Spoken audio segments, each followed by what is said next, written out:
तो लगन मकर है, वर्गोत्तम है, और शनि की अवस्था यहाँ पर बाल अवस्था आ रही है, सम राशि में बैठे हुए हैं, पंचम भाव में बैठे हुए हैं।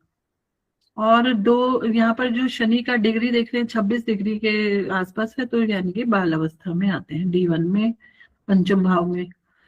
और D9 में यही शनि जो है 8वें भाव में आ जा रहे हैं, जो सूर्य की राशि है। तो मैं यहाँ पे मेनली जो फोकस कर रही हूँ लग्नेश पर कर रही हूँ कि लग्नेश की स्थिति ठीक है या नहीं है। तो D1 में तो ठीक दिखती है क्योंकि मित्र की राशि में है, लेकिन वहां D9 में थोड़ी सी स्थिति खराब हो रही है।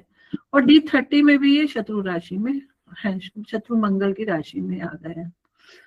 तो गुरुजी जैसे हमने प्रश्न किया है कि पेट, पाचन तंत्र, तो पेट जो होता है वो पंचम भाव है, और पंचम भाव में देख रहे हैं कि 6th हाउस में, मतलब जो 5th लॉर्ड है यानी कि पंचम के स्वामी है, वो 6ठे भाव में चले गए। हर यहाँ मित्र की राशि में गए हैं, लेकिन एक खराब भाव में गए हैं। D9 में गुरु और शुक्र की दृष्टि, यहाँ पे युति है 5वें भाव में। तो हम जब यहाँ पे गुरु को देख रहे हैं तो तीनों कुंडलियों में D1 में, D9 में और D30 में गुरु अकारक है। वहां पे D1 में तो देख रहे हैं कि 12th लॉर्ड और 3rd लॉर्ड होके अकारक हैं। इसी तरह से D9 में भी और D30 में भी गुरु की जो लॉर्डशिप है वो अच्छी नहीं है, अष्टम के स्वामी और 11वें नहीं लगते हैं। और क्योंकि पेट है, पेट के यहाँ पे ये देख रही हूँ मैं कि जो D30 है वहां पे ये मतलब काफी स्थिति D30 में ऐसा सच नहीं दिख रही है, लेकिन हाँ D1 और D9 में तो दिख रही है। अब सबसे बड़ी बात आती है, अगर पेट की समस्या होती है तो उसका कारण भोजन हो सकता है, खाने पीने की आदतें हो सकती है। तो हम एक बार इसमें ये तीनों चार्ट्स में 2nd हाउस को भी देख लेते हैं।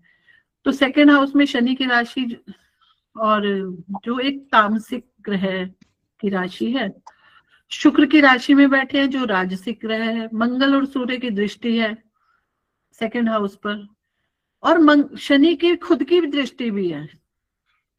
तो 2nd हाउस पर इतना सारी ऐसे क्रूर ग्रहों की दृष्टि का होना बताता है कि जातक को गरिष्ठ भोजन पसंद होगा। D9 में इसी स्थिति को अगर हम देख रहे हैं 2nd हाउस को, तो वहां पे भी मंगल और शनि की दृष्टि आ रही है, और कहीं ना कहीं ये जो 2nd हाउस है D9 का, ये पाप कर्तरी में भी है। एक तरफ केतु की दृष्टि और दूसरी तरफ बुध के साथ राहु की उपस्थिति का होना, तो यहाँ पे भी ये चीज आ रही है। और इसके साथ साथ मंगल की दृष्टि, शनि की दृष्टि, तो यहाँ पे भी 2nd हाउस को ये कॉम्प्लिकेट कर रही है।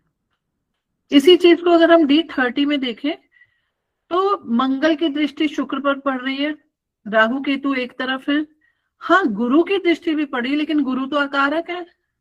तो अकारक ग्रह गुरु की दृष्टि का पड़ना ये बता रहा है कि कहीं ना कहीं भोजन की अधिकता है, गरिष्ठ भोजन लिया जा रहा है और भोजन में दिक्कत दिखती है।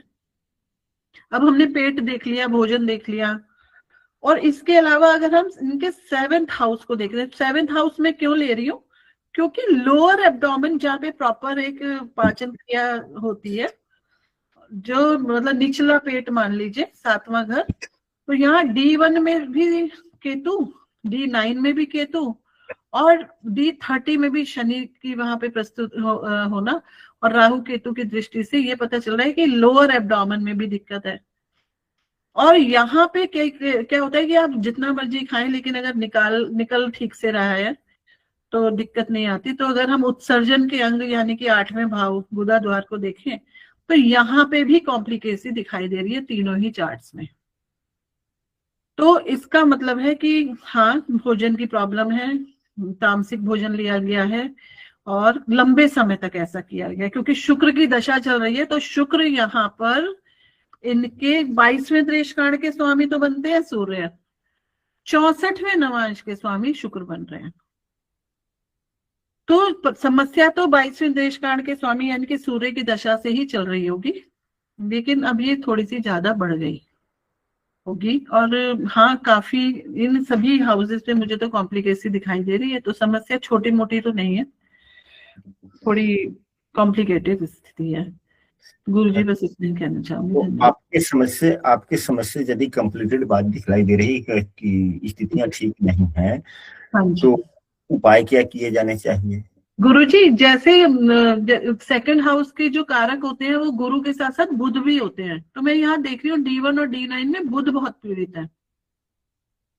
तो और D30 में भी, वैसे तो आप कहते हैं कि डी चार्ट्स में दृष्टियां नहीं देखनी चाहिए, लेकिन अगर हम देखें शनि की दृष्टि बुध पे आ रही है, तो हाँ, कहीं ना कहीं भोजन को कंट्रोल करना और थोड़ा। एक मिनट। हाँ जी, आपने कहा कि बी चार्ट में दृष्टियां नहीं आप देखनी। मुझे जहां तक याद आ रहा है बस। हमारी हमारी बस में है।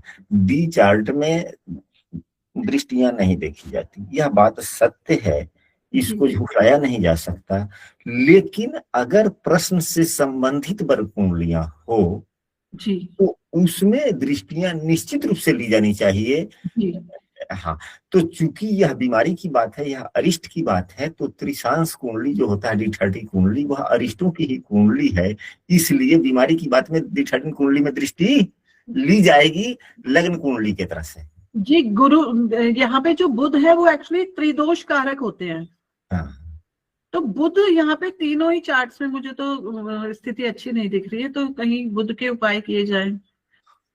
और खाने में जैसे मतलब बुध से रिलेटेड चीजें जैसे सौंफ, इलायची, मतलब, लेकिन स्थिति क्योंकि ज्यादा खराब है तो डॉक्टरी सलाह तो कहेंगे ही।